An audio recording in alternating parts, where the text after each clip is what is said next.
Oke, assalamualaikum warahmatullahi wabarakatuh. Kembali lagi bersama saya guys di Notopak Project tentu di sini. Oke, di video kali ini saya mau ngebahas mungkin ini adalah problem di motor Beat khususnya sih ya.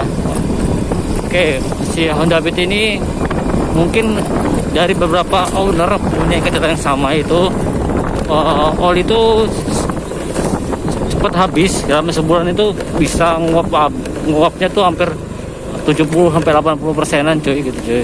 Jadi ini bukan apa itu ya, bukan hal baru aja ya. Pokoknya generasi di Beat ini atau generasi Beat dari Beat injeksi itu rentan banget, khususnya di ESP ini aja ya, karena rentan banget oli itu cepat habis cuy. Dalam 1 bulan itu bisa habis. Seperti kasus pertama itu cuy, waktu pertama saya operasi itu tiba-tiba si mesin ini makan oli tapi tidak berasap cuy. Biasanya kan kalau mesin jebol atau pneumat ring seher jebol itu si oli itu kan termakan terus keluar asap putih di knalpot. Tapi ini anehnya tidak terjadi cuy. Yang pertama, kasus pertama itu ya. Dan yang kasus kedua itu ya hampir sama cuy. Tapi yang kedua ini mesin sampai jebol cuy, sampai keluar asap putih. Mungkin sebelum saya overses 5 atau overses 0,5, kasusnya itu makan oli tapi dia sampai berasap cuy. Itu emang real ya cuy, karena mungkin karena faktor saya apa ya, lemarannya jelek gitu aja mungkin. Kata orangnya sih katanya bisa jadi karena menggunakan piston yang kompresi besar itu cuy, karena saya waktu itu menggunakan Beat karbu gitu cuy.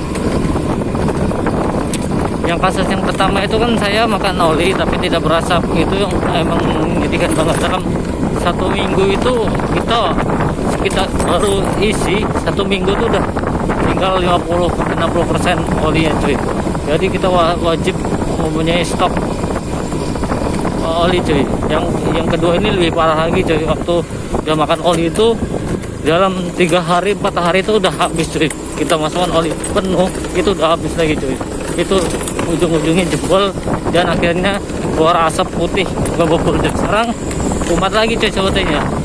Ini tapi lebih lama cuy, hampir kasus seperti yang kasus pertama.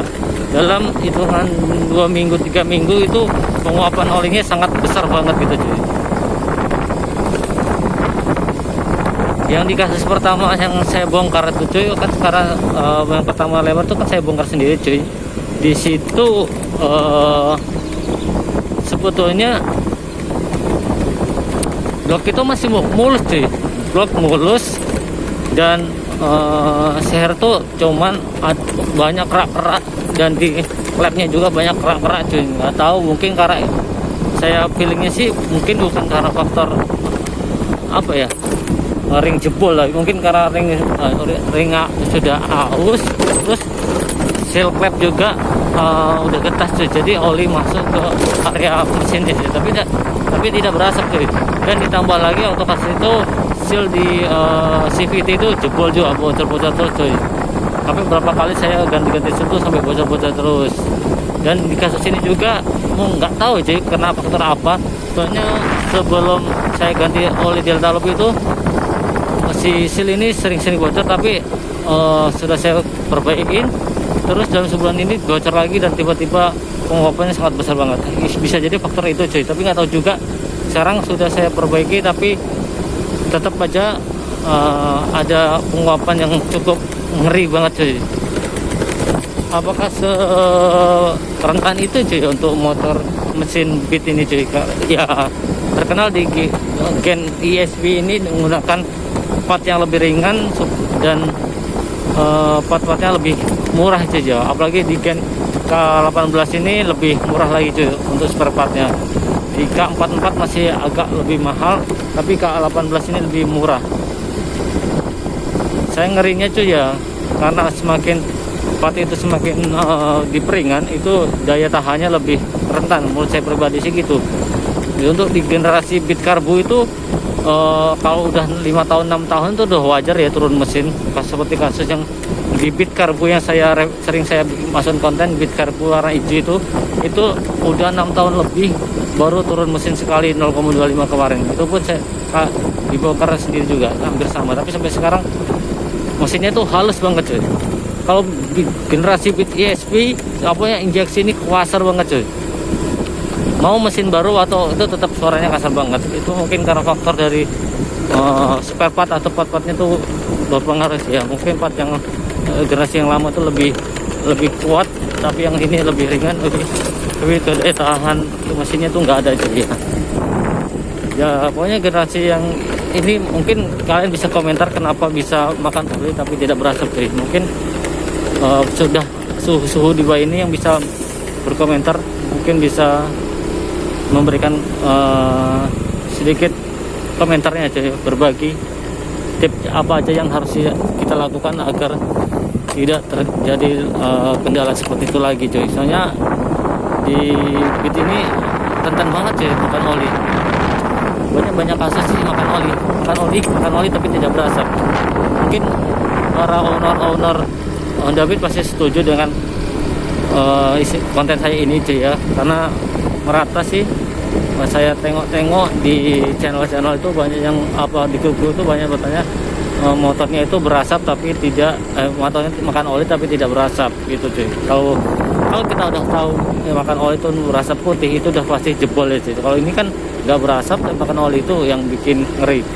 Kalau emang kita nggak paham, pasti kita bawa ke AS, pasti suruh bakar mesin cuy. So pasti gitu, so pasti budget lebih besar. Kalau kita lebih tahu apakah jawabnya dari seal atau seal clap, seal CVT wajib diganti dalam kurun berapa tahun gitu atau berapa bulan, mungkin bisa cuy ya. Saya pribadi sih dari part yang lebih ringan ini bikin mesin Beat generasi injeksi ini lebih rentan jebol ya cuy ya. Oke, mungkin video sampai di sini. Jika kalian suka video seperti ini, jangan lupa di like, share, komen, dan subscribe. Saya ingin mengucapkan sampai jumpa di next video. Bye bye. Jangan lupa di klik tombol loncengnya guys, agar kalian tidak ketinggalan video-video saya selanjutnya. Salam satu aspal, salam satu hobi. Saya ini Motovlog Project. Oke, kita pulang dulu cuy.